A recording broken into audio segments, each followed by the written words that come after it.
শুনছেন নটার গল্প, গল্পে গল্পে জমজমাট। তাম্রলিপ্তর পথে পথে এখন শুধুই পুরন্দর বণিকের কথা। তার নাকি রাজার মতো ঐশ্বর্য, পৃথিবীর যত দুর্মূল্য সম্পদ সে সবই নাকি পুরন্দরের দখলে। তুমি অন্যের স্ত্রী হয়ে পুরন্দরের হাত থেকে হীরের হার নিয়েছিলে কেন? তোমার যে এমন ছলনা করার স্বভাব তা তো জানতাম নে বাপু। আর তো কোনোদিন আমি তোমায় এইভাবে ডাকবো না। আমি চলে যাচ্ছি, তাই একবার জানিয়ে গেলাম। না না, কি ভাবছি আমি কুলোটা হব না। জীবনের সব গল্প ঠিক সময়ে ঘড়ি ধরে হোক বা না হোক, আমাদের গল্প কিন্তু ঘড়ি মিলিয়েই শুরু হয়, ঠিক রাত ৯টায়। এটা শুধু গল্পেরই সময়। শুনছেন নটার গল্প, গল্পে গল্পে জমজমাট।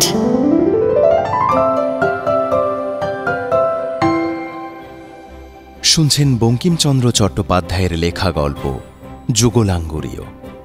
আজও থাকবে একটি প্রশ্ন।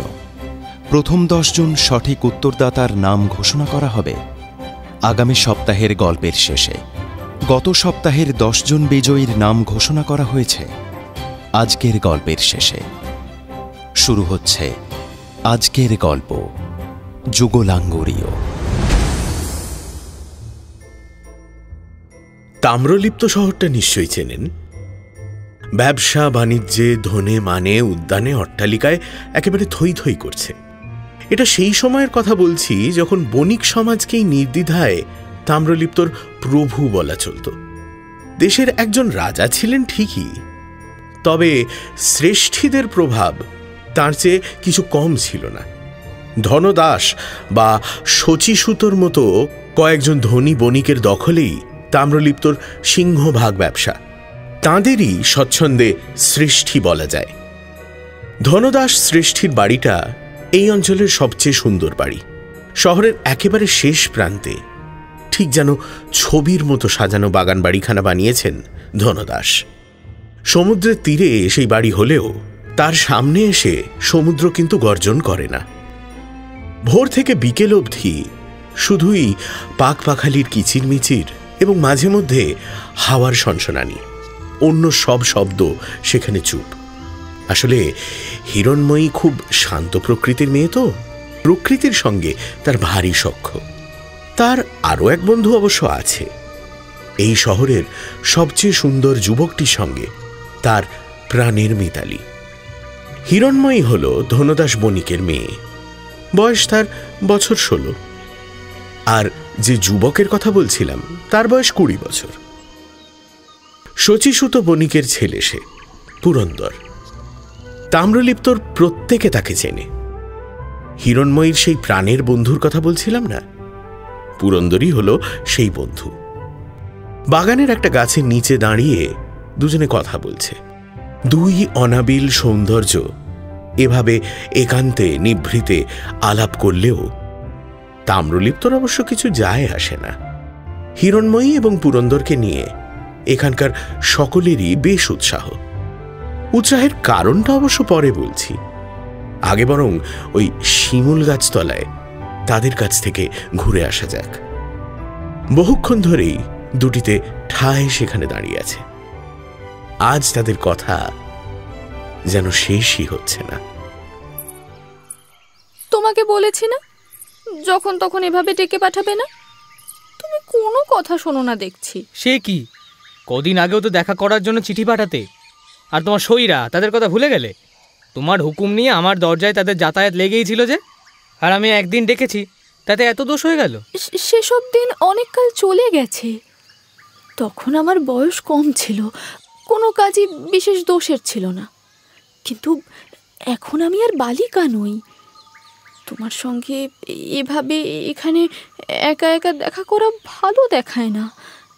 এরপর থেকে আর ডাকলে কিন্তু আমি আসবো না। মা, হাসলে কেন? তোমার বয়স হয়ে গেছে শুনে হাসছি। ঠাট্টা রাখো।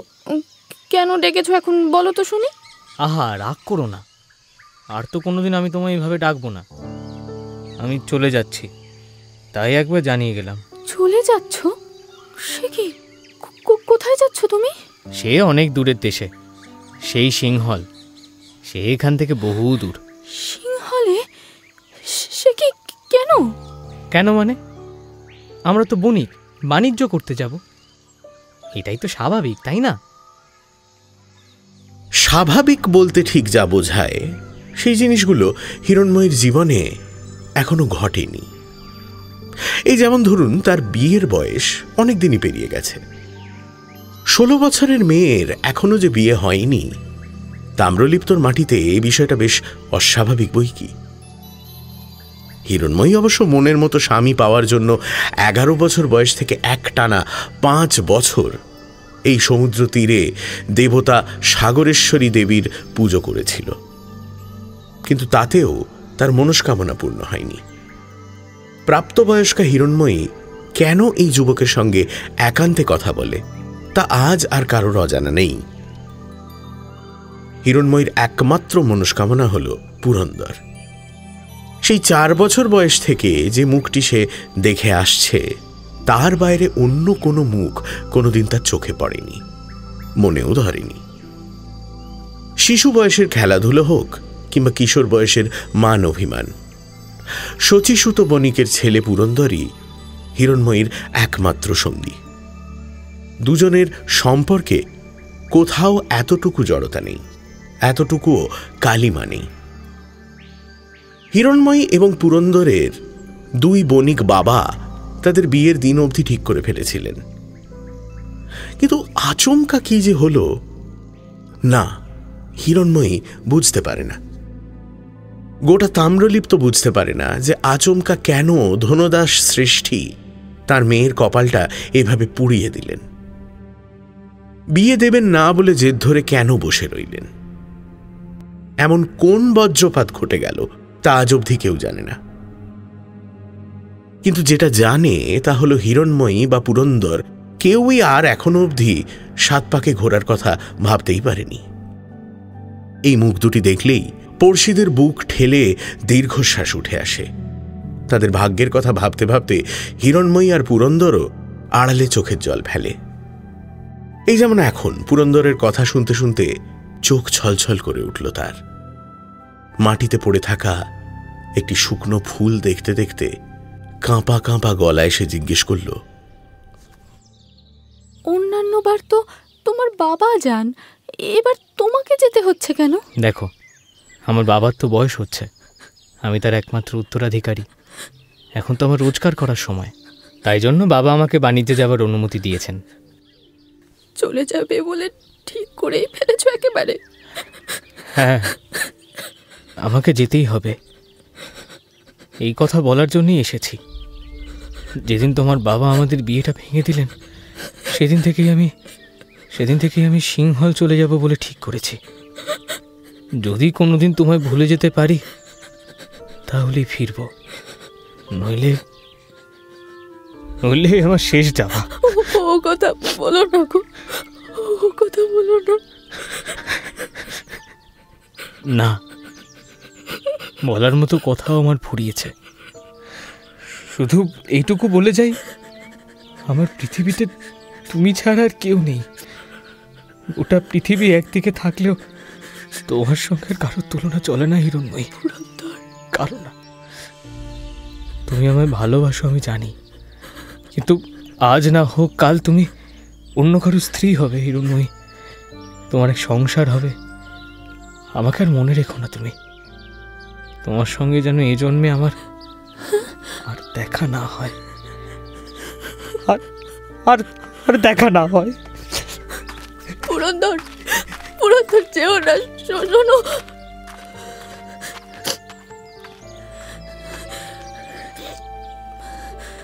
আচ্ছা, আমি যদি আজই মরে যাই তবে কি পুরন্দর সিংহলে যেতে পারবে? কি করব আমি? কি করব? গলায় দড়ি দেব নাকি সমুদ্রে ঝাঁপ দেব? কি করব আমি এখন? হিরণময়ীর বাবা ধনদাস সৃষ্টি যে কেন তার মেয়ের সঙ্গে পুরন্দরের বিয়ে দিলেন না সে কথা কেউ জানত না। কেউ জিজ্ঞেস করলে কথাটা তিনি এড়িয়ে যেতেন।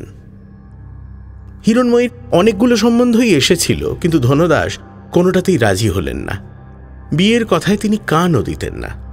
তাঁর গুরুদেবের আগমনের প্রতীক্ষায় তাঁর দিন রাত যেন জলের মতো বয়ে যেত। কিন্তু তার মেয়ের বিয়ের ব্যাপারে গুরুদেবকে যে কিসের এত প্রয়োজন সে কথা হিরণময়ীর মাও জানতেন না। পুরন্দর সিংহলে চলে যাওয়ার পর দেখতে দেখতে 2 বছর কেটে গেছে। তার আর ফিরে আসার নামগন্ধ নেই। হিরণময়ীও 18তে পা দিল। ধনদাসের বাগানে নতুন পাতা ছাওয়া আম গাছের মতো শোভা বাড়াতে লাগলো সে। অবশ্য হিরণময়ীর তাতে কোনো দুঃখ নেই। শুধু বিয়ের কথা হলেই পুরন্দরকে তার মনে পড়ে। তার সেই ফুলের মতো হাসি হাসি মুখ, কোঁচকানো চুল, ধবধবে ফর্সা কাঁধের উপরে সোনার ফুল করা নীল চাদর, পদ্মের মতো আঙুলে হীরের আংটি, এসবই মনে পড়ে তার। বুক ঠেলে হু হু করে কান্না বেরিয়ে আসে। আরও বেশ কিছুদিন এভাবেই কেটে গেল। একদিন হঠাৎ একটা বাক্সের দিকে চোখ পড়ল হিরণময়ীর। চীন দেশে বাণিজ্য করতে গিয়ে এই অদ্ভুত বাক্সটি পেয়েছিলেন ধনদাস। বাক্সটা বেশ বড়। ধনদাসের স্ত্রী তার মধ্যে নিজের গয়না রাখতেন। মায়ের গয়নাগুলো গুছিয়ে রাখতে গিয়ে হিরণময়ী বেশ অবাক হয়ে গেল। এই বাক্সে একটা ছেঁড়া কাগজ এলো কোত্থেকে? তার উপর আবার হিরণময়ীর নাম লেখা আছে। এটা কি কোনো চিঠির অংশ? এতদিন চোখে পড়েনি তো। খণ্ড কাগজটা হাতে নিয়ে পড়তে শুরু করল হিরণময়ী। হেঁয়ালির মতো কি সব যেন লেখা আছে সেখানে। যেটুকু সে পড়তে পারল তাতেই তার বেশ ভয় ভয় করতে লাগলো। সেই কাগজে লেখা ছিল, জ্যোতিষী গণনা করিয়া দেখিলা হিরণময়ী তুল্য সোনার পুত্তলি বাহু হইলে ভয়ানক বিপদ, সরমুখ পরস্পরে হইতে পারে। বাহু বাহু মানে কি? বিবাহ? বিবাহ হলে ভয়ানক বিপদ, কিন্তু কেন? আর এই শেষ কথাটারই বা অর্থ কি? বাবা কি জানতেন এটা? হ্যাঁ, নিশ্চয় জানতেন। তাই বোধহয়। কিন্তু বিয়ে হলে কি হবে আমার? এই কাগজের বাকিটা কোথায়? বাবার কাছে কি লেখা আছে সেখানে? কোনো অজানা বিপদের কথা ভেবে বেশ ভয় পেয়ে গেল হিরণময়ী। কাউকে কিছু না বলে কাগজখানা লুকিয়ে রাখল সে। দেখতে দেখতে আরো 1 বছর কেটে গেল, কিন্তু সিংহল থেকে পুরন্দরের ফেরার কোনো খবর এলো না। তার মানে পুরন্দরও নিশ্চয়ই তাকে ভুলতে পারেনি, না হলে এতদিনে সে তো ফিরে আসত। বুকে দীর্ঘশ্বাস চেপে আনমনে সমুদ্রের দিকে তাকিয়ে থাকে হিরণময়ী। হঠাৎ একদিন শ্রেষ্ঠী ধনদাস মেয়েকে ডেকে বললেন, হিরণমা, তোমার মাকে জিনিসপত্র সব গুছিয়ে নিতে বলো। হ্যাঁ, আর কিন্তু বেশি সময় নেই। 2 দিন পরেই আমরা যাত্রা শুরু করব। তাম্রলিপ্ত ছেড়ে চলে যাব আমরা? কোথায় যাব বাবা? কাশীতে যাব মা। ওই গুরুদেবের কাছ থেকে তার এক শিষ্য এসেছেন। তাকে দিয়েই গুরুদেব আমাদের সকলকে কাশী যাত্রার আদেশ পাঠিয়েছেন। যে শীঘ্র করো মা, শীঘ্র করো, হাতে আর সময় বেশি নেই। হ্যাঁ বাবা, তীর্থযাত্রার মতো করে সব গুছিয়ে নিচ্ছি। আহা হা হা হা, শুধু তীর্থযাত্রা নয় মা, আরও এক বিশেষ কাজ আছে সেখানে। কি কাজ? গুরুদেব তোমার জন্য একটি উপযুক্ত পাত্রের সন্ধান করেছেন। কাশীতেই তিনি তোমার বিবাহ দিতে চান। সেই কারণেই এত শীঘ্র তলব। নাও মা, নাও, আর দেরি করা চলবে না। তোমার মাকে একবার ডেকে দাও দেখি। কত কাজ, মানে এত দেরি। বিয়ে? আমার বিয়ে? কার সঙ্গে আমার বিয়ে দেবেন গুরুদেব? হে ভগবান! পুরন্দর, পুরন্দর, আমি কি করব? পুরন্দর, তুমি বলে দাও, আমি কি করব? স্ত্রী ও কন্যাকে নিয়ে কাশী পৌঁছলেন ধনদাস। ধুলো পায়েই দশাশ্বমেধ ঘাটের কাছে গুরুদেব আনন্দ স্বামীর আশ্রমে এসে প্রণাম করলেন তিনি। কল্যাণ হোক। হা হা হা, থাক মা থাক, সুখী হো মা, রাজরানী হো। শোনো বাবা, আগামী পরশুদিন উত্তম লগ্ন রয়েছে। সেই দিনই হিরণময়ীর বিবাহ হবে। শাস্ত্র অনুযায়ী সমস্ত বন্দোবস্ত করো যেন। তবে কোনো চিন্তা নেই, এ ব্যাপারে আশ্রমের সকলেই তোমাকে সাহায্য করবে। শুভ কর্মটি নিখুঁতভাবে হওয়া চাই। হিরণময়ের বিবাহ আমি নিজে দেব। মানে আপনি আপনি স্বয়ং বিবাহ দিচ্ছেন যখন, তখন আর কিছুতেই কোনো খুঁত থাকবে না গুরুদেব। হিরণময়ের ভাগ্যলক্ষ্মী এতদিনে মুখ তুলে চাইলেন। আমি আমি নিশ্চিন্ত হলাম প্রভু, নিশ্চিন্ত হলাম। আজ হিরণময়ীর বিবাহ। রাত্রি 1 প্রহরে লগ্ন, কিন্তু বিবাহের কোনো আড়ম্বর কোথাও নেই। গুরুদেবের তেমনই আদেশ। সেই বাড়িতে প্রতিদিন যারা থাকে তাদের বাইরে আর একজনও বাড়তি মানুষ সেখানে নেই। এমনকি প্রতিবেশীরাও কেউ উপস্থিত নেই। তারা কেউই এই বিবাহের সংবাদ জানেও না। এমনকি পাত্র যে কে তাও জানে না কেউ। জানেন শুধু 2 জন, গুরুদেব আনন্দ স্বামী এবং ধনদাস।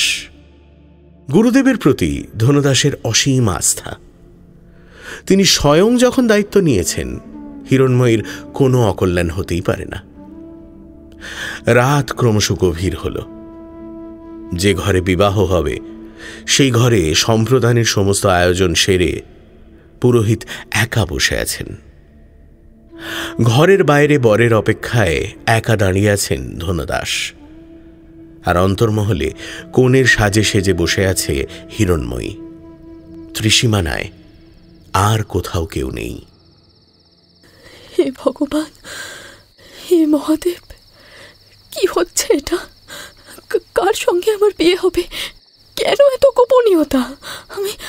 আমি যে কিছুই বুঝতে পারছি না। পুরন্দরকে যদি না পাই, তাহলে কাউকেই আর স্বামী হিসেবে মেনে নিতে পারবো না আমি। চলো চলো হিরণমা, চলো। এবার তোমাকে বিবাহের ঘরে যেতে হবে। কিন্তু কিন্তু একটা শর্ত আছে মা। চোখ খুলে তুমি যেতে পারবে না। তোমাকে চোখ বেঁধে বিবাহ মণ্ডপে নিয়ে যাব, কেমন? ও, আর বিবাহের মন্ত্রগুলি তুমি মনে মনে বলবে। তোমার কণ্ঠস্বর যেন কানে না আসে। কেন বাবা, এমন আশ্চর্য শর্ত কেন? কি এমন দোষ করেছি আমি? আহা, দোষ গুণের কথা নয় মা, দোষ গুণের কথা নয়। গুরুদেবের আদেশ, তাঁর আদেশ আমি কিছুতেই অমান্য করতে পারি না মা। তাঁর প্রতি বিশ্বাস রাখো হিরণ, তোমার কোনো ক্ষতি তিনি করবেন না। যাকে এসো মা, এসো। বিবাহের লগ্নের আর বিশেষ দেরি নেই। চলো চলো চলো। হিরণময়ী কখনো তার বাবার আদেশের অন্যথা করেনি, এবারও করল না। মনের শঙ্কা মনে চেপে শুধু একটা দীর্ঘশ্বাস ফেলল সে। বধূ বেশি হিরণময়ীর চোখ বেঁধে দিলেন ধনদাস। তারপর মেয়ের হাত ধরে তাকে নিয়ে সম্প্রদানের ঘরে উপস্থিত হলেন তিনি। হিরণময়ী যদি সেখানে পৌঁছে কিছু দেখতে পেত, তাহলে দেখত যে পাত্রের চোখও তার মতোই বাঁধা। গুরুদেব স্বয়ং, পুরোহিত এবং ধনদাস ছাড়া বিবাহের ঘরে আর কেউই উপস্থিত ছিলেন না। বরবধূও কেউ কাউকে দেখতে পেল না। শুভদৃষ্টি ছাড়াই বিবাহ সমাধা হয়ে গেল। হিরণময়ীকে সম্প্রদান করার পর গুরুদেব আনন্দ স্বামী বললেন, তোমাদের বিয়ে হলো ঠিকই, কিন্তু তোমরা পরস্পরকে দেখতে পেলে না। শুধুমাত্র হিরণময়ীর কুমারী নাম ঘোচাতেই এই বিবাহ দেওয়া হয়েছে। এ জন্মে তোমাদের একে অপরের সঙ্গে আর দেখা হবে কিনা জানি না। যদি দেখা হয়, তাহলে পরস্পরকে চেনার জন্য একটি উপায় আমি করে দিচ্ছি। ধনদাস, আজ্ঞা করুন প্রভু। আমার হাতের এই দুটি আংটি তুমি বরবধূকে পরিয়ে দাও। এই দুটি আংটি একই রকম দেখতে। এই আংটির ভিতরের দিকে একটি বাঁকা ময়ূর আঁকা রয়েছে। এমন পাথর আর এমন ছবি কোথাও নেই। এটি আমি নিজের হাতে খোদাই করেছি। হিরণমা, কোনো পুরুষের হাতে এই আংটি দেখলে তাকেই তোমার স্বামী হিসেবে চিনে নিও। আপনার আদেশ শিরোধার্য গুরুদেব, আপনার আদেশ শিরোধার্য। হিরণময়ী ঠিক তাই করবে। মনে রেখো, এই আংটি যেন কখনো না হারায়, আর আগামী 5 বছরের মধ্যে এই আংটি পরবে না। আজ আষাঢ় মাসের শুক্লা পঞ্চমী, সময় রাত 11টা। আজ থেকে পঞ্চম আষাঢ়ের শুক্লা পঞ্চমীর রাত 11টার আগে এই আংটি পরলে ঘোর অমঙ্গল হবে। কথাটা মনে রেখো তোমরা। আপনি ঠিক যেমনটি বলেছেন, হিরণময়ী ঠিক তেমনটি করবে গুরুদেব। হিরণময়ী ঠিক তেমনটি করবে। সেই আশ্চর্য বিবাহের শেষে গুরুদেব আনন্দ স্বামী এবার ঘর থেকে বিদায় নিলেন। তার মেয়ের চোখের বাঁধন খুলে দিলেন ধনদাস। হিরণময়ী চোখ মেলে দেখল ঘরের মধ্যে কেবল তার বাবা ও পুরোহিত রয়েছেন, তার স্বামী নেই। বিয়ের পর বাসর রাতটা সে একাই কাটাল। বিয়ে শেষ হলে স্ত্রী ও মেয়েকে নিয়ে ধনদাস শ্রেষ্ঠী দেশে ফিরে এলেন। দেখতে দেখতে আরো 4টে বছর কেটে গেল, কিন্তু পুরন্দর ফিরল না। আনমনে বাগানে বেড়াতে বেড়াতে দীর্ঘশ্বাস ফেলে হিরণময়ী। এখন আর সে ফিরলেই বা কি, না ফিরলেই বা কি? বিবাহিত হিরণময়ীর কাছে পুরন্দর তো একজন পর পুরুষের বেশি আর কিছু না। কিন্তু না, পুরন্দরকে সে ভাববে না, এমন কথা যতবার মনে পড়ে ততবারই নিজের কাছে নিজেই হেরে যায় হিরণময়ী। আজ 7 বছর হয়ে গেল পুরন্দর নেই। 7 বছর ধরে হিরণময়ীকে তার মনে পড়েনি, নাকি মনে পড়েছে বলেই নিজেকে সামলে নেয় হিরণময়ী। কিন্তু মনটা তার আর তাম্রলিপ্তে থাকে কই? সে তো দিবারাত্রি সিংহলেই পড়ে আছে। আজ 7 বছর পেরিয়ে গেল। পুরন্দর কি এখনো আমাকে ভুলতে পারেনি? সেই জন্যই সে ফিরে আসছে না। কিন্তু ফিরে এলেই বা আমি কি করব? আমি তো এখন অন্য কারো স্ত্রী। তার সঙ্গে দেখা করব কি করে? হে ঈশ্বর, তার যেন কোনো... মা, মায়ের গলা না? কি হলো মায়ের? মা, তুমি কাঁদছো কেন? মা, বাবা, বাবার কি হয়েছে? মা, ও বলো না মা, বাবার কি হয়েছে? কপাল ভেঙেছে রে হিরণ মা। ওই দেখ তোর বাবা কেমন নিথর হয়ে শুয়ে আছেন। হিরণময়ীর বিবাহের পর থেকে ধনদাস শ্রেষ্ঠীও ইদানিং খুবই দুশ্চিন্তা করতেন। তাঁর দুশ্চিন্তার কারণটা যে কি তা কেউ জানতেও পারেনি। এই দুশ্চিন্তাটাই ক্রমে গুরুতর আকার ধারণ করে দারুণ একটা রোগে পরিণত হল। সেই রোগটাই তাঁকে এই পৃথিবী থেকে কেড়ে নিয়ে গেল। সবটাই এত আকস্মিকভাবে ঘটে গেল যে কেউ কিছু বুঝেই উঠতে পারল না। চতুর্দিকে শুধুই ধু ধু শূন্যতা। ধনদাসের দেহ নিয়ে সব যাত্রার সময় হঠাৎ হিরণময়ীর মা ডুকরে কেঁদে উঠে বললেন, ওগো, তোমরা ওকে একা নিয়ে চলে যেও না। আমি ওর সঙ্গে সহমরণে যাব।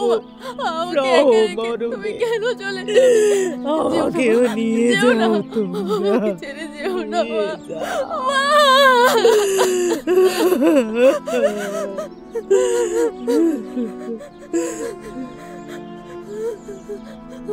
কাঁদিস না মা, তোর ভাবনা কিসের?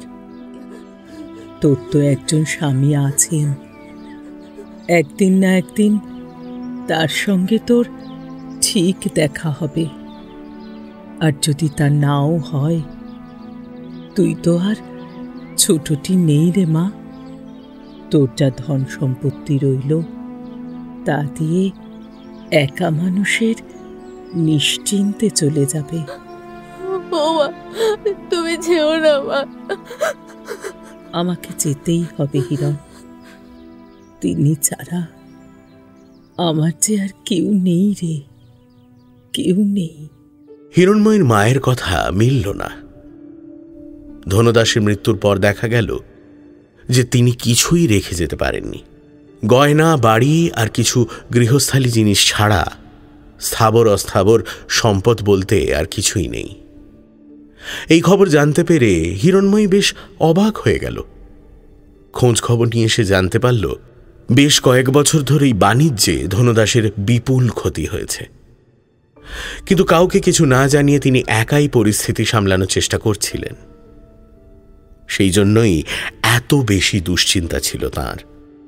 আর সেই চিন্তা সামাল দিতে গিয়েই ভেতরে ভেতরে নিঃশেষ হয়ে গেলেন ধনদাস। ধনদাসের মৃত্যুর খবর শুনে অন্যান্য বণিকরা তাদের পাওনা গণ্ডার জন্য হিরণময়ীকে এসে ধরে পড়ল। তাদের কাছে ধনদাসের বিপুল দেনা, হিরণময়ীকেই সেই দেনা শোধ করতে হবে।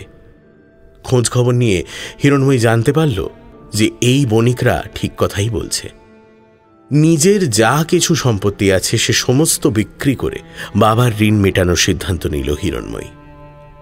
এমনকি তার বসত বাড়িটা পর্যন্ত বিক্রি করে দিতে হলো।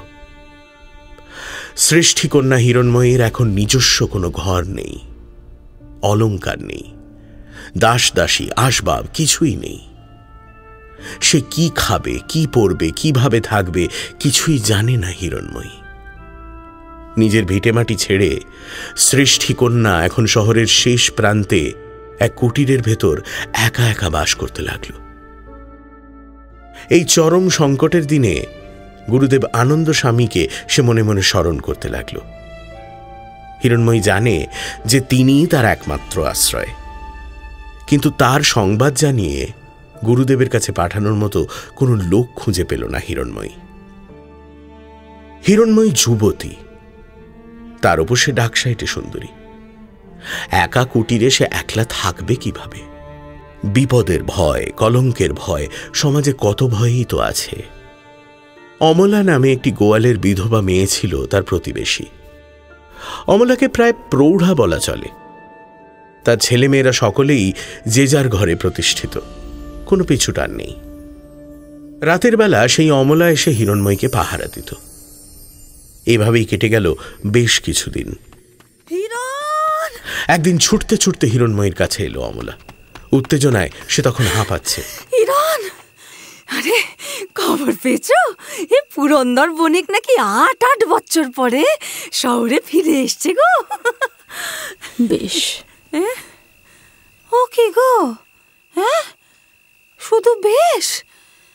তা হ্যাঁ গা, এই খবর শুনে তুমি খুশি হওনি? আমার আবার খুশি অখুশি তাতে কি বা এসে যায়। অনেক রাত্রি হয়ে গেল, আমার খুব ঘুম পাচ্ছে। প্রদীপটা নিভিয়ে দাও। এত বড় খবরেও হিরণময়ীর এমন সামান্য প্রতিক্রিয়া দেখে অমলা মনে মনে বেশ অবাক হয়ে গেল। কিন্তু হিরণময়ীর যে আর কিছু করার নেই। অমলা যাতে তার চোখের জল দেখতে না পায়, তাই সাত তাড়াতাড়ি প্রদীপ নিভিয়ে শুয়ে পড়ল সে। পৃথিবীর সঙ্গে হিরণময়ীর শেষ সম্পর্কটুকুও তাহলে ঘুচে গেল। পুরন্দর নিশ্চয়ই তাকে ভুলে গেছে, নইলে সে ফিরে আসতো না। অবশ্য পুরন্দর এখন তাকে মনে রাখুক বা নাই রাখুক, তাতে তার কি বা আসে যায়। তবুও যার ভালোবাসার কথা ভেবে সারা জীবন কাটিয়েছে হিরণময়ী, সেই যে তাকে ভুলে গেছে, এমনটা ভাবতে গিয়ে প্রবল কষ্টে তার বুকটা যেন ফেটে গেল। হিরণময়ী মনে মনে ভাবল, সত্যি কি আমাকে ভুলে গেছে সে? না না, এ কি সম্ভব নাকি? হয়তো তার বাবার মৃত্যুর খবর পেয়ে দেশে ফিরে এসেছে। ছি ছি, বিবাহিতা হয়ে ও এক পর পুরুষকে ভাবছি আমি। ছি। হ্যাঁ গা, ঘুমোলে নাকি হিরণ? তোমার কি সত্যি পুরন্দরকে মনে নেই? আরে সেই গো, শচীসুত বণিকের ছেলে গো। আরে তাম্রলিপ্ত শহরে তাকে যে এক ডাকে সকলে চেনে। তুমি তার নাম শোনোনি নাকি? সে এসেছে তো এসেছে, তাতে আমি কি করব বলো তো?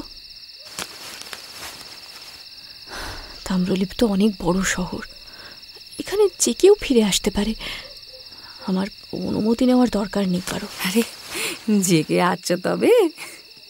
তা হিরণ শোনো না, বলছিলাম কি, পুরন্দরের সঙ্গে কত নৌকা ভর্তি ধনরত্ন এসেছে তা গুণে শেষ করা যায় না।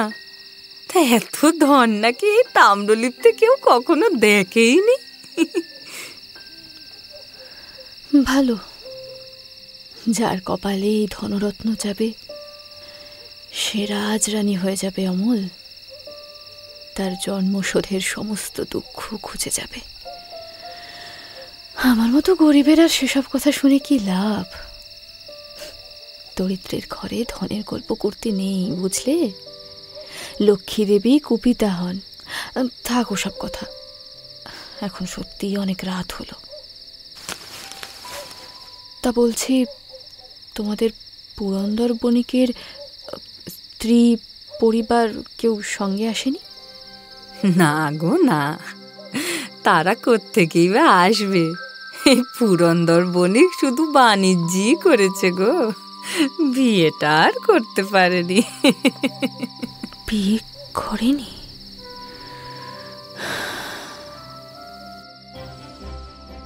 এভাবে আরো বেশ কয়েকদিন কেটে গেল। তাম্রলিপ্তর পথে পথে এখন শুধুই পুরন্দর বণিকের কথা। তার নাকি রাজার মতো ঐশ্বর্য, হাতি ঘোড়া, দাসদাসী, লোকলস্কর, এই সব নিয়ে ইচ্ছে করলে যে কোনো দেশের রাজাকেও সে নাকি হার মানাতে পারে। পুরন্দরের ভাণ্ডারে নাকি এমন অনেক ধনরত্ন আছে যা সচরাচর চোখেই দেখা যায় না। পৃথিবীর যত দুর্মূল্য সম্পদ সে সবই নাকি পুরন্দরের দখলে।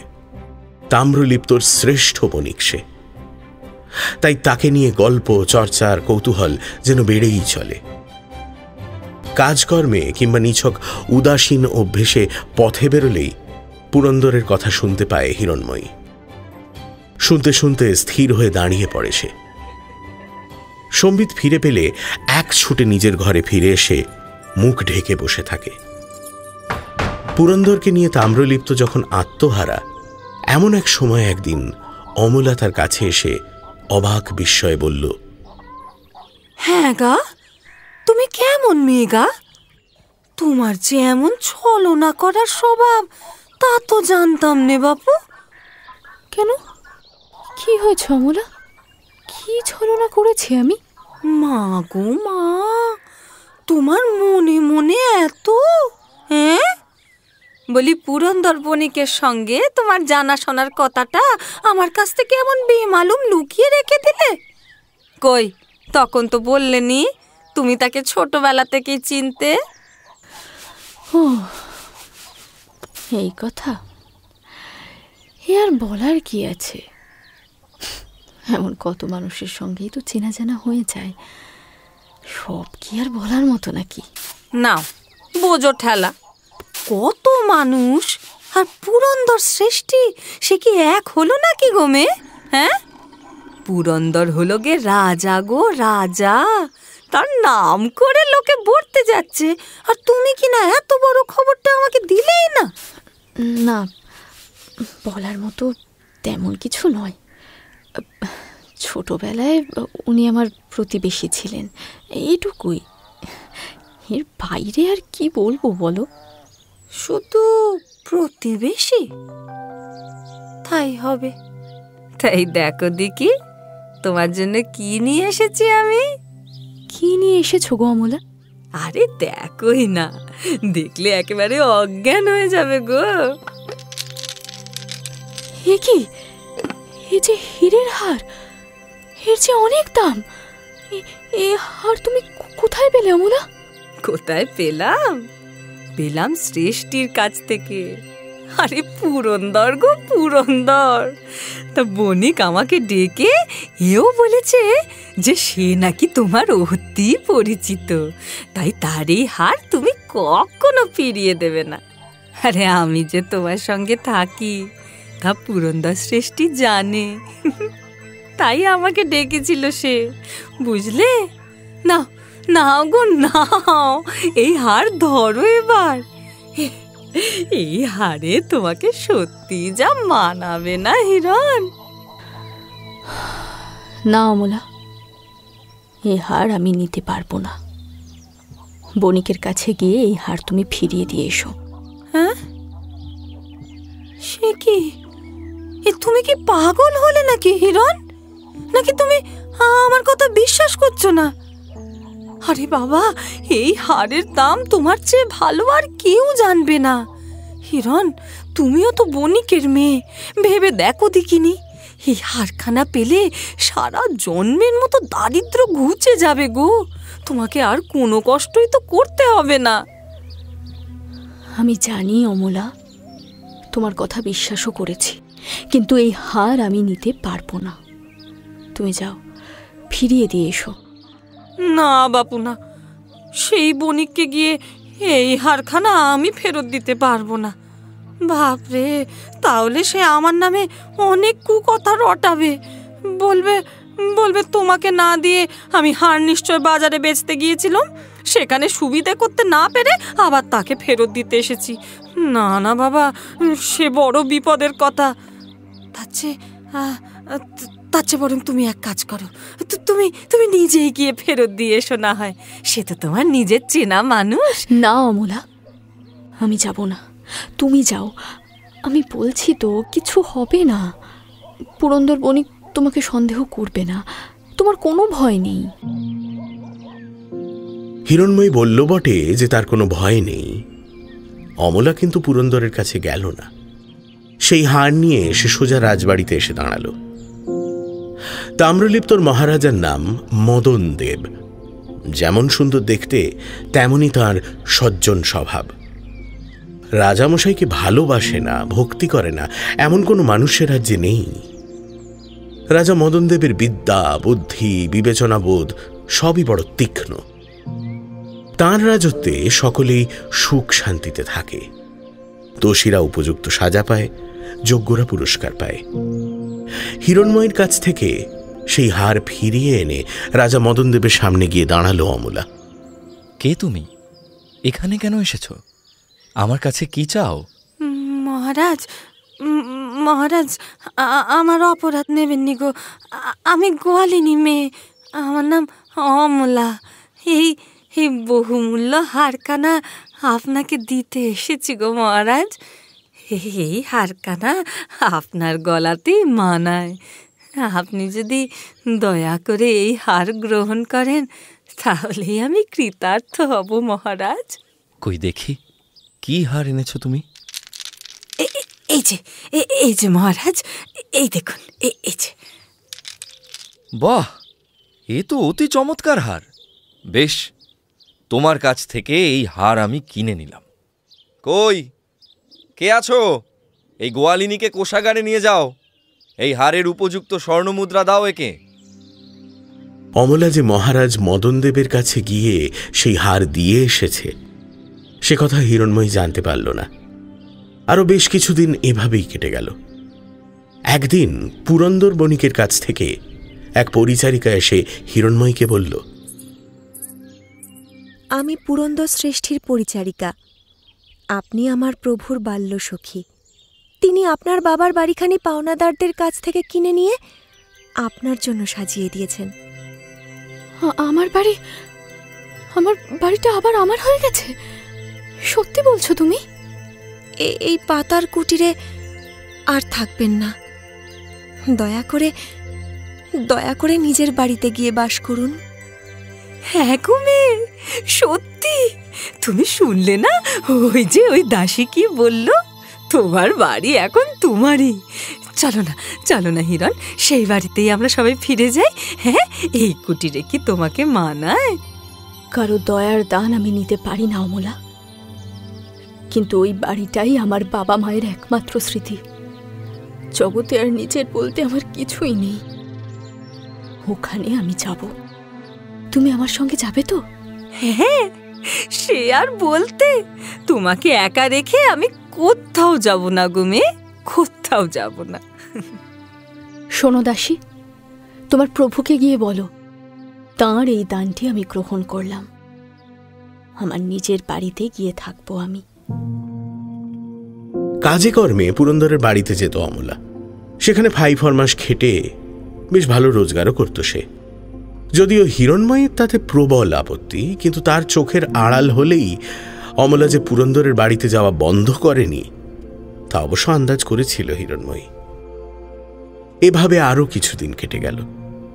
নিজের বাড়িতে ফিরে এসে একটু স্বস্তি পেয়েছে হিরণময়ী, কিন্তু সংসার যাত্রা নির্বাহ করার জন্য তার পরিশ্রমের শেষ নেই। সকাল থেকে রাত্রি অবধি নানান কাজের সঙ্গে জড়িয়ে থাকে সে। উদয়াস্ত পরিশ্রম করে। অমলা বারণ করলেও শোনে না। পুরন্দরের টাকায় বেঁচে থাকতে তার প্রবল অনীহা। অপরের স্ত্রী হিরণময়ী কি করেই বা সেই টাকা গ্রহণ করে? এত কথা অমলাকে বলতে পারে না সে, তাই তার পরিশ্রমেরও শেষ নেই। একদিন অমলা এসে তাকে বলল, শোনো হিরণ, তোমাকে আর এমন পরিশ্রম করতে আমি দেব না। তুমি এখন সংসারের কর্ত্রী, পায়ের উপর পা দিয়ে বসে থাকবে। যা কাজ সব আমি করব। পায়ের ওপর পা দিয়ে বসে থাকবো? তাহলে টাকা আসবে কোথা থেকে শুনি? সমুদ্রে ভেসে আসবে নাকি গো? না গো না, টাকার চিন্তা তোমাকে করতে হবে না। আমি অনেক টাকা পেয়েছি গো, সেই টাকা দিয়ে আমাদের দুজনের দিব্যি চলে যাবে। এই তুমি এত ভেবো না তো, সব আমি নিজে সামলে নেব। তুমি টাকা পেয়েছো? কোথা থেকে পেলে? কে তোমাকে এত টাকা দিল? আমি রাজবাড়িতে একটা কাজ পেয়েছি গো। কোনো অসৎ পথের রোজগারের টাকা দিয়ে আমি তোমার সেবা করব না গো মেয়ে, তুমি নিশ্চিন্ত থাকো। শুধু তোমাকে পরিশ্রম করতে দেবনি, যা করার সব আমি করব, বুঝলে? তুমি এবার থেকে বসে থাকবে। বিয়ের পরে 5 বছর কেটে গেছে। গুরুদেবের কথা মতো এইবার পঞ্চম আষাঢ়ের শুক্লা পঞ্চমী এসে উপস্থিত হয়েছে। একদিন আনমনে বসে বসে এই কথাই ভাবছিল হিরণময়ী। সন্ধেবেলা আনমনা হয়ে বসেছিল, চোখের কোলে তার টলটল করছে জল। সে বিবাহিত, কিন্তু একদিনও নিজের স্বামীর সঙ্গে দেখা হলো না তার। জীবনে আর কখনো হবেও কিনা কে জানে। গুরুদেবের দেওয়া সেই আংটিটাই তার বিবাহের একমাত্র নিদর্শন। গুরুদেবের আদেশ অনুযায়ী কাল থেকে এই আংটিটা আমি পরতেই পারি, কিন্তু পরে কোনো লাভ হবে কি? আমার স্বামী হিসেবে এতদিন যাকে কল্পনা করে এসেছি, যার ছবি আমার মনে আঁকা রয়েছে, সে তো আমার স্বামী নয়। আসল স্বামীকে দেখলে সহ্য করতে পারবো তো? না না, কি ভাবছি আমি কুলোটা হব না। নিজের মনকে যে বাঁধতেই হবে। হিরণময়ী, হিরণময়ী, হিরণময়ী, কি সর্বনাশ হলো গো আমাদের! এবার কি হবে? কি হয়েছে অমলা? এমন করে ছুটে আসছো কেন? বলছি রাজপুরী থেকে পালকি নিয়ে দাসী এসেছে গো। তোমাকে যে তারা সঙ্গে করে নিয়ে যাবে বলছে। তুমি কি পাগল হয়েছো নাকি? আমাকে নিতে রাজবাড়ি থেকে আসবে কেন? রাজাধিরাজ পরম ভট্টারক শ্রী মদন দেবের আজ্ঞা। এই মুহূর্তে হিরণময়ীকে পালকিতে করে প্রাসাদে নিয়ে যেতে হবে। রাজা মশাই আমাকে ডেকেছে। বেশ, আমি জানি তিনি পরম ধার্মিক এবং জিতেন্দ্রীয়। তাঁকে নিয়ে আমার কোনো ভয় নেই, আমি তার কাছে যাব।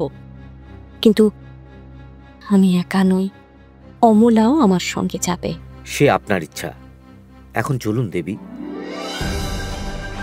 অমলাকে সঙ্গে নিয়ে পালকি চেপে রাজপ্রাসাদে ঢুকল হিরণময়ী। হিরণময়ীর আগমন সংবাদ নিয়ে রাজার কাছে গেল দ্বাররক্ষক। রাজার আদেশ পেয়ে হিরণময়ীকে প্রাসাদের ভেতরে রাজদরবারে রাজার সামনে পৌঁছে দিল সে। অমলা বাইরেই অপেক্ষা করতে লাগল। এর আগে কোনোদিন রাজাকে দেখেনি হিরণময়ী। অবাক হয়ে রাজ দর্শন করতে লাগল সে। রাজার সুবিশাল সুঠাম দেহ, দীর্ঘাকৃতি হাত, চওড়া কপাল, টানা টানা ডাগর চোখ, শান্ত মূর্তি, এমন সুপুরুষ ব্যক্তি বিশেষ দেখা যায় না। হিরণময়ী তার জীবৎকালে পুরন্দর ছাড়া এমন সুপুরুষ আর কাউকে দেখেনি। এদিকে বণিক কন্যা হিরণময়ীকে দেখে রাজাও বুঝতে পারলেন যে তাঁর রাজ্যে এমন সুন্দরী নারী আর কোথাও নেই। তুমি হিরণময়ী? আমি আপনার দাসী। তোমাকে এখানে ডেকে পাঠানোর বিশেষ কারণ আছে। তোমার বিবাহের কথা মনে পড়ে হিরণময়ী? আমার সব কথা মনে আছে। সেই রাতে আনন্দস্বামী তোমাকে যে আংটি দিয়েছিলেন তা কি তোমার কাছে আছে? মহারাজ, সে আংটি আমার কাছেই আছে, কিন্তু এসব তো অত্যন্ত গোপন কথা। আপনি এসব কি করে জানলেন? সে কথা থাক। কোথায় আছে তোমার সে আংটি? আমাকে দেখাও। সে আংটি আমি বাড়িতে রেখে এসেছি। 5 বছর পূর্ণ হতে এখনো কিছু সময় বাকি আছে, সেই জন্য সে আংটি এখনো আঙুলে পড়তে পারিনি আমি। গুরুদেবের নিষেধ আছে। বুঝেছি। সেই আংটির মতো দেখতে আরেকটি আংটি আছে, তুমি তা জানো তো? তোমার স্বামীকে গুরুদেব যে আংটিটা দিয়েছিলেন সেটি দেখলে তুমি চিনতে পারবে। দুটো আংটি একই রকম দেখতে, তাই চিনতে কোনো সমস্যা নেই। দেখো তো, আমার কোমরবন্ধে থাকা এই আংটিটা কার? তুমি চিনতে পারো? ভালো করে দেখো। মহারাজ, এই আংটি আমার স্বামীর, কিন্তু আপনি এটা কোথায় পেলেন? তাহলে কি আমি বিধবা হয়েছি? স্বজনহীন মৃত ব্যক্তির ধনই তো রাজার হাতে এসে পড়ে। আমার স্বামী বেঁচে থাকলে এ ধন তিনি ত্যাগ করতেন না। না হিরণময়ী, তুমি বিধবা নও। তবে কি আমার স্বামী ধনের আশায় এই আংটিটা আপনার কাছে বিক্রি করে দিয়েছেন? তিনি কি আমার থেকেও বেশি দরিদ্র? না, তোমার এই সন্দেহ অমূলক। তোমার স্বামী যথেষ্ট ধনী। তাহলে আপনি কি ছলে বলে কৌশলে তার থেকে এই আংটিটা চুরি করেছেন মহারাজ? তোমার সাহস তো কম নয়। রাজা মদনদেব চোর, এ কথা আজ অবধি কেউ বলেনি। তুমি কি বলছো সে সম্বন্ধে তোমার নিজের কোনো ধারণা আছে? এই আংটিটা তাহলে কি করে পেলেন আপনি? বলুন মহারাজ, বলুন। আমাকে জানতেই হবে যে, আমার তো আর কোনো উপায় নেই। তোমার বিয়ের দিন রাত্রিবেলা আনন্দস্বামী এই আংটিটা আমার আঙুলেই পরিয়ে দিয়েছেন। আপনার আঙুলে? আপনি তবে? তুমি রাজরানী হিরণময়ী, এ কথা জেনে তুমি সুখী হওনি? তোমার আনন্দ হচ্ছে না? এত নীরব হয়ে রইলে যে? সে যে রাজরানী এ কথা শুনে অত্যন্ত অবাক হল হিরণময়ী, কিন্তু তার একটু আনন্দ হল না। মনে মনে সে একটু দুঃখই পেল বরং। সে যে প্রথম থেকেই পুরন্দরের প্রতি নিবেদিত প্রাণ, জন্মেও অন্য কোনো পুরুষকে সে ভাবতে পারেনি, কখনো পারবেও না। কিন্তু মদনদেবের মতো এই অতি সজ্জন এবং ধার্মিক রাজার স্ত্রী হবার যোগ্যতা কি তার আছে? মনে মনে অন্য পুরুষকে ভেবে সে কি সতীসাধ্যী স্ত্রী হয়ে উঠতে পারবে? রাজাকে ছলনা করার অধিকার কি আছে তার? এই চিন্তায় তোলপাড় হতে লাগলো হিরণময়ী। অন্য মনস্ক নতমুখ হিরণময়ীর দিকে এক দৃষ্টে তাকিয়ে রইলেন রাজা মদনদেব। তারপর ধীরে ধীরে বললেন, হিরণময়ী, তুমি আমার স্ত্রী বটে, কিন্তু তোমাকে গ্রহণ করার আগে আমার কয়েকটা কথা জিজ্ঞাসা করার আছে। তুমি বিনামূল্যে পুরন্দরের বাড়িতে থাকো কেন? আপনি আপনি জানেন তাহলে? কিন্তু ওটা ওটা আমার আমারই। আরও একটা গুরুতর কথা আছে। তুমি অন্যের স্ত্রী হয়ে পুরন্দরের হাত থেকে হীরের হার নিয়েছিলে কেন? না মহারাজ, হার আমি নিইনি। আপনি ভুল করছেন। হীরের হার আমি ফিরিয়ে দিয়েছি। ভুল? তুমি ভুল বলছো হিরণময়ী। সেই হার তুমি আমার কাছে বিক্রি করেছ। এই দেখো সেই হার। কই, মুখ তোলো, চেয়ে দেখো, এটাই সেই হার তো? রাজামশাই, আমি কি নিজে আপনার কাছে এসে এই হার বিক্রি করেছি? না, তোমার বান্ধবী অমলা এসে বিক্রি করেছে। তাকে কি ডেকে পাঠাবো?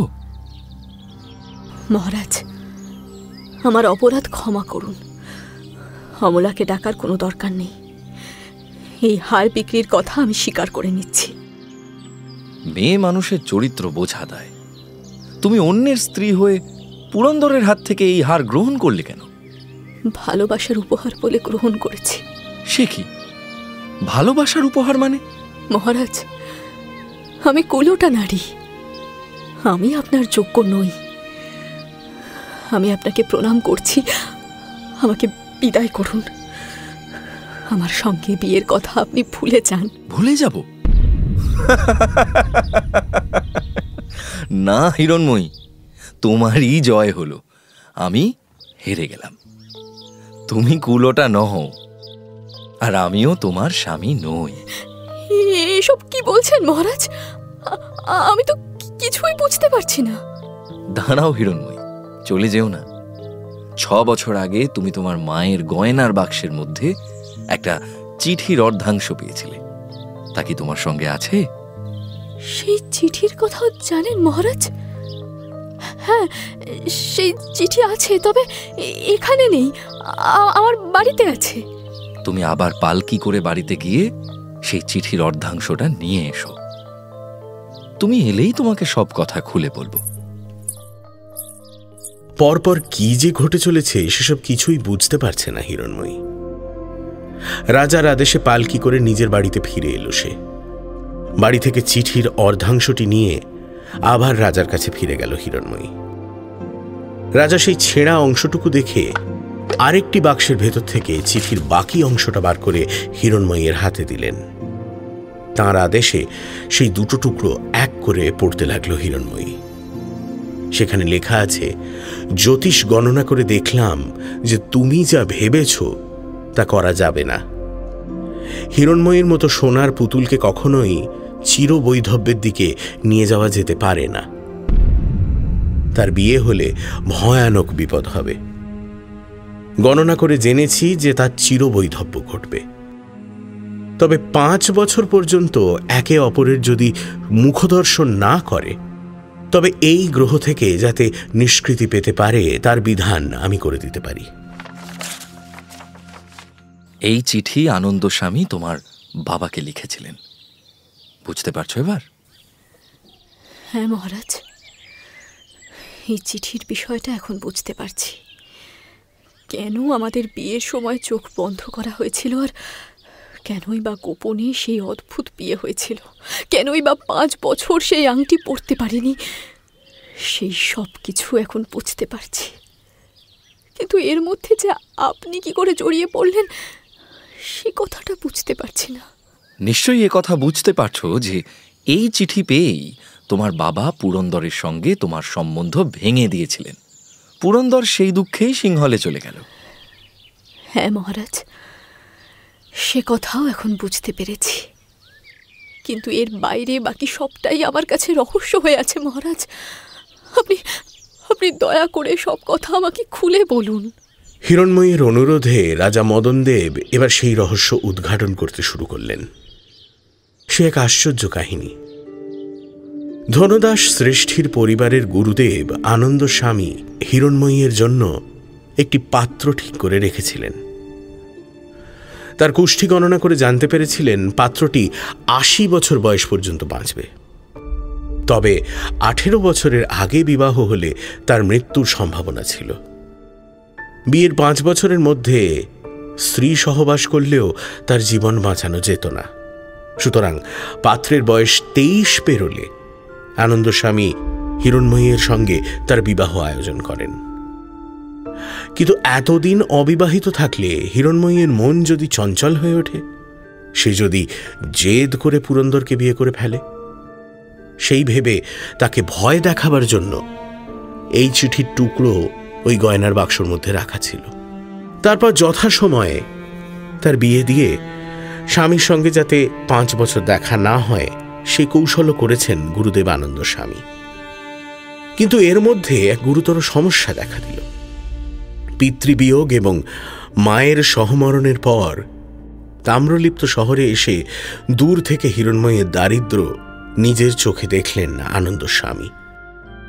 হিরণময়ীকে তিনি প্রাণের চেয়েও বেশি ভালোবাসেন, সুতরাং তার দুঃখ তিনি সহ্য করতে পারলেন না, আবার তার কাছে যেতেও পারলেন না। কারণ গুরুদেবকে দেখলেও দুঃখিনী হিরণময়ী যদি তার স্বামীর কথা জিজ্ঞেস করে। ভেবেচিন্তে অবশেষে তাম্রলিপ্ত রাজা মদনদেবের কাছে উপস্থিত হলেন আনন্দস্বামী। রাজা আগেই তাঁর কথা শুনেছেন, তাঁকে ভক্তিও করেন রাজা।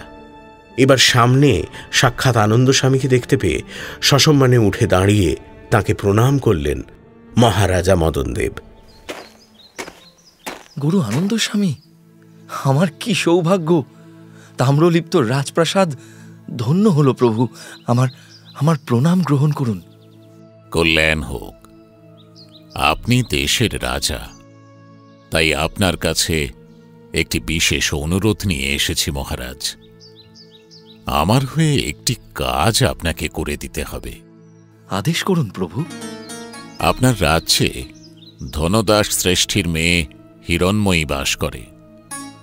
পিতামাতার মৃত্যুর পর দারিদ্র্যে অত্যন্ত কাতর হয়ে আছে মেয়েটি। হিরণময়ীর মতো মেয়ের কোনো তুলনা হয় না মহারাজ। ওকে রক্ষা করুন আপনি, তাহলে আপনার কাছে আমি ঋণী হয়ে থাকব। আপনার আদেশ আমার শিরোধার্য। হিরণময়ীকে আমি অবশ্যই বিপদমুক্ত হতে সাহায্য করব। আমার আরও একটা অনুরোধ আপনাকে রাখতেই হবে। হিরণময়ীর স্বামী এই শহরেই বাস করেন। ওদের যেন একে অপরের সঙ্গে দেখা না হয়, সেই বিষয়টাও আপনাকেই নজরে রাখতে হবে মহারাজ। ক্ষমা করবেন গুরুদেব, আপনার এই কথাটি আমি বুঝতে পারলাম না। হিরণময়ীর স্বামী কে? তার পরিচয় কি? দয়া করে আমাকে সবিস্তারে সব খুলে বলুন প্রভু। হিরণময়ীর স্বামী, বিবাহ, আংটি রহস্য ইত্যাদি সকল কথা এবার রাজা মদনদেবকে সবিস্তারে বললেন গুরু আনন্দস্বামী। আর তারপরে তাঁর আদেশ অনুসারে হিরণময়ীকে সংকট থেকে উদ্ধারের চেষ্টা শুরু করেন মহারাজা মদনদেব। অমলার হাত দিয়ে হার বিক্রির টাকা পাঠানো, তার বসত বাড়িটি ফিরিয়ে দেওয়া ইত্যাদি নানান কৌশলে হিরণময়ীর হৃত গৌরব পুনরুদ্ধারের কাজ শুরু করেন তিনি। না, এর মধ্যে পুরন্দরের কোনো হাত ছিল না, সেই সবের কিছু জানেও না। এমনকি সেই হীরের হারটা অমলার হাত দিয়ে রাজাই পাঠিয়েছিলেন হিরণময়ীর কাছে তার সততা পরীক্ষা করার জন্য। মহারাজ মদনদেবের কাছ থেকে এইসব কথা শুনে হিরণময়ী এবার প্রশ্ন করল, তাহলে এই আংটি আপনি কোথায় পেলেন? আমার কাছে স্বামী হিসেবে পরিচয় দিয়ে আমাকে প্রতারণা করলেন কেন মহারাজ? আজ তোমার বিয়ের 5 বছর পূর্ণ হবে হিরণময়ী। গুরুদেব আমাকে সে কথাই বলে গেছেন। আজই তুমি তোমার স্বামীকে দেখতে পাবে। আমি তাকে ডেকে পাঠিয়েছি। আমাকে বিশ্বাস করে তোমার স্বামী আমাকে এই আংটিটি দিয়েছেন। তুমি সত্যই তাকে ভালোবাসো কিনা তা জানার জন্য এই আংটিটি আমার প্রয়োজন ছিল। ক্ষমা করবেন মহারাজ, আমার স্বামী কে আমি তাই জানি না। তাকে ভালোবাসবই বা কি করে? আর একটু ধৈর্য ধরো হিরণময়ী, এক্ষুনি সব জানতে পারবে। শঙ্খধ্বনি শুনতে পাচ্ছ হিরণময়ী? রাত্রির 10ম প্রহর উত্তীর্ণ হয়েছে, একাদশ প্রহর শুরু হলো। তোমার বিবাহের 5 বছর পূর্ণ হলো এবার। ভেতরে তোমার স্বামী এসেছেন। শুভ লগ্নে তাঁর সঙ্গে শুভ দৃষ্টি সম্পন্ন হোক। রাজা মদনদেবের কথা শেষ হওয়ার সঙ্গে সঙ্গেই সেই ঘরের পিছনের দরজাটা হাট হয়ে খুলে গেল। একজন সুবিশাল সুঠাম চেহারার পুরুষ সেই দরজা দিয়ে ঘরের মধ্যে প্রবেশ করলেন। ঝলমল করছে তার রূপ পোশাক, সর্বাঙ্গ থেকে যেন দুটি ঠিকরে বেরোচ্ছে। হিরণময়ীর চোখ ধাঁধিয়ে গেল। ভালো করে না দেখেই মাথা নামিয়ে নিল সে। রাজা মদনদেবের আদেশে এবার মুখ তুলে চাইল হিরণময়ী। রাজা বললেন, ও কি, চোখ নামিয়ে নিলে কেন? ভালো করে চেয়ে দেখো, উনিই তোমার স্বামী হিরণময়ী। স্বামী? এই কাকে দেখছে হিরণময়ী?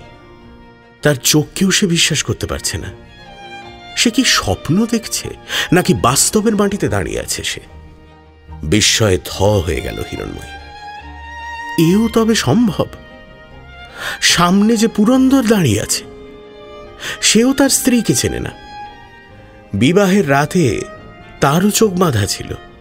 বিবাহের কথাটুকু সে জানত শুধু, আর কিছুই জানত না। তারও মনে হিরণময়ীর ছবি আঁকা ছিল, সুতরাং অন্য কোনো নারীকেই স্ত্রী হিসেবে কল্পনাও করতে পারেনি পুরন্দর।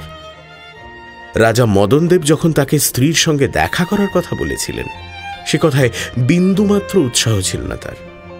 শুধুমাত্র রাজ আদেশ অমান্য করতে পারবে না বলেই আজ এসেছে সে। সামনে হিরণময়ী দাঁড়িয়ে আছে, তার মানে হিরণময়ীর সঙ্গে তার বিবাহ হয়েছে।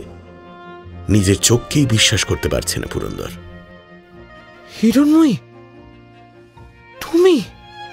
পুরন্দর, এই হিরণময়ী তোমার যোগ্য স্ত্রী। একে সমাদরে বাড়িতে নিয়ে যাও। এর প্রেম তোমার প্রতি এখনো আগের মতোই রয়েছে। আমি জানি ইনি আর কারো প্রতি আসক্ত নন। এমনকি রাজরানী হওয়ার কথা শুনেও বিন্দুমাত্র বিচলিত হননি ইনি। তখনই আমি বুঝেছি একমাত্র তোমাকে ছাড়া আর কোনো কিছুর প্রতি হিরণময়ীর প্রণয় নেই। অন্য স্বামীর ঘর করতে চান না বলে স্বেচ্ছায় নিজেকে কুলোটা প্রতিপন্ন করতেও এর গলা কাঁপেনি। ঘরে যাও পুরন্দর, আমি আশীর্বাদ করি তোমরা সুখী হও। মহারাজ, আরেকটি রহস্য আমার কাছে স্পষ্ট হয়নি এখনো। পুরন্দর তো সিংহলে ছিলেন, তাহলে কাশীতে আমার সঙ্গে তার বিয়ে হলো কি করে? ওর সিংহল থেকে ফিরে আসার কথা আমরা জানতেও পারলাম না তো। আনন্দ স্বামী এবং শচীসুত শ্রেষ্ঠী পরামর্শ করে লোক পাঠিয়ে সিংহল থেকে পুরন্দরকে নিয়ে এসেছিলেন। সিংহল থেকে সিধে কাশীতেই এসেছিল পুরন্দর। আবার সে সিংহলে ফিরে যায়। তাম্রলিপ্ত শহরে ফিরে আসেনি সে। সেজন্যই তার আসার কথা তুমি জানতে পারোনি। জানতেন শুধু তোমার বাবা ধনদাস শ্রেষ্ঠী। মহারাজ, আজ আপনার জন্য আমরা যতটা সুখী হলাম, আপনার রাজ্যে এত সুখী মানুষ কেউ কোনোদিন বাস করেনি। আপনার রাজ্যের অশেষ কল্যাণ হোক মহারাজ। মহারাজ মদনদেব এবার সেই ময়ূর খচিত অঙ্গুরীয় হিরণময়ীর হাতে দিলেন। তাঁর আদেশে পুরন্দরকে আংটি পরিয়ে দিল হিরণময়ী।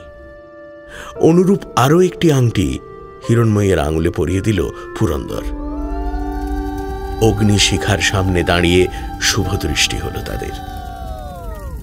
কিন্তু এই প্রথম পুরন্দরের দিকে পূর্ণ দৃষ্টিতে কিছুতেই তাকাতে পারল না হিরণময়ী। সংকোচ এবং অশ্রুতে দু চোখই ঝাপসা হয়ে এলো তার।